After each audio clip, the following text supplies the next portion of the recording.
Olá, Flávia, olá a todos. E com a chegada da tecnologia, houveram muitas mudanças, né? A tecnologia nos aproxima de pessoas que estão distantes e muitas vezes nos afastam de pessoas que estão perto. E isso acontece principalmente entre as crianças e os adolescentes que utilizam muito, né? Celulares, videogames, toda essa tecnologia.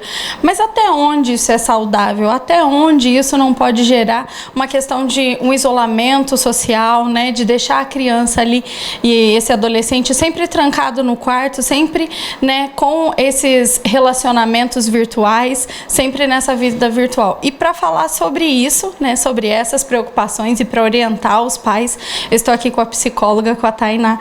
Tainá, a gente já estava conversando que realmente é uma linha tênue, né, entre realmente o que é preservar o espaço dessa criança e desse adolescente e o que é realmente o isolamento social, né? Fala pra gente aí algumas das diferenças, né? E quando os pais realmente devem se preocupar. Bom, geralmente essas crianças estão numa fase onde o corpo começa a mudar, a intimidade com o próprio corpo também começa a aumentar, consequentemente eles se sentem como se os adultos não entendessem pelo que eles estão passando no momento, e aí eles gostam de se isolar em um mundo que eles estão criando, né? Se você vai conversar com um adolescente, a forma que ele vê o mundo é totalmente diferente da forma que um adulto vê, porque o adulto já passou por esse período, amadureceu e pensa de uma maneira diferente. E não significa que ele esteja errado, mas, né, a gente sabe que esse pensamento vai mudando. Quando se preocupar? Porque, assim, ao mesmo tempo que os pais têm que estar sempre por perto, têm que estar sempre investigando, sempre olhando o que meu filho assiste no YouTube, qual é o acesso que ele tem juntamente com essa tecnologia, o que ele tem feito nas redes sociais, os pais têm que estar por perto, mas, ao mesmo tempo, ele tem que respeitar a privacidade desse adolescente. Então, por isso que nós estávamos conversando, a linha disso é muito tênue. Como entender, como lidar, como saber se tá demais, se não tá, né? E o isolamento social, ele vem junto com muitos outros transtornos psicológicos, como a depressão, a ansiedade, a questão de não estar se sentindo bem, autoestima baixa. Por exemplo, ninguém gosta de mim, então eu prefiro ficar sozinho mesmo, sozinho, eu não vou atrapalhar ninguém, né? É uma questão de autoestima. E a autoestima pega muito na época da adolescência, onde o corpo muda, né? Há muitos hormônios. Então, os pais precisam manter esses filhos por perto. Como? Muito difícil. Na fase da adolescência, às vezes a gente tem que deixar um pouquinho de lado aquela parte de pai e mãe um pouco mais chata e ser mais amigo, tá sempre por perto, não se desesperar quando eles contam alguma coisa que aconteceu na escola, porque existem muitas histórias que eles às vezes deixam de contar para pais mais rígidos, né? Porque os pais não sabem lidar com a informação que está acontecendo ali. E aí, se uma vez o seu filho vai contar para você alguma coisa, por exemplo,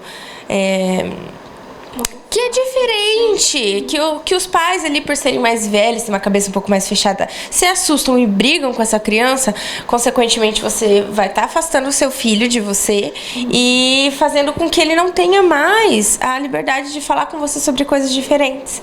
Tainá, e para esclarecer, por exemplo, quando um adolescente, né, os pais fazem um convite, vamos almoçar juntos, vamos sair juntos, e o adolescente ou a criança começa a se recusar pela tecnologia, isso já é um sinal? Sim, é um sinal que ele está preferindo viver no mundo virtual do que no mundo real. E aí o pai dessa criança, a mãe dessa criança tem que entender por quê, o que acontece, que o mundo virtual é mais atrativo para o meu filho do que o mundo real que ele vive.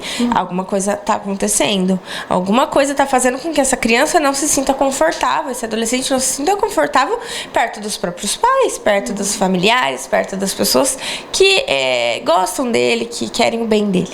Alguma coisa não tá legal. É aí onde entra a necessidade de um profissional, principalmente na adolescência. Eu sempre falo, A adolescência é muito delicada e nem todas as crianças conseguem lidar com essa transição de maneira saudável. Por isso que o psicólogo ele se faz muito necessário nesse momento. Ô, Tainá, e aproveitando, né, para dar uma dica para os pais que às vezes estão passando por esses problemas, além da ajuda profissional, o que eles podem fazer? Algumas mudanças no dia a dia, além de ouvir, para tentar tirar essa criança, tirar esse adolescente da tecnologia e trazer ele mais para o mundo real, para a vida real, para que ele também tenha experiência. É muito interessante tentar colocar outras atividades na vida desse adolescente. Por exemplo, ele estuda meio período, normalmente, e o restante do tempo, o que ele faz? Às vezes é legal colocar em uma atividade extracurricular, como um esporte, né? Um grupo onde ele goste das mesmas coisas, onde tenha pessoas que gostam das mesmas coisas.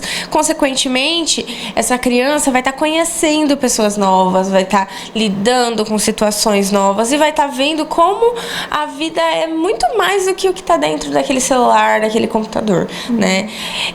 Porque às vezes essa criança não tem realmente atrativos suficientes para estar saindo do celular. É muito mais interessante estar ali nas redes sociais, vendo coisas que são divertidas, são engraçadas, do que quando sai do celular tem sempre alguém brigando, tem sempre alguém repelindo ele dessa pessoa, ou às vezes os próprios pais não dão essa abertura de conversa, de diálogo, de brincar, de fazer que a tua casa seja um ambiente onde esse adolescente queira participar.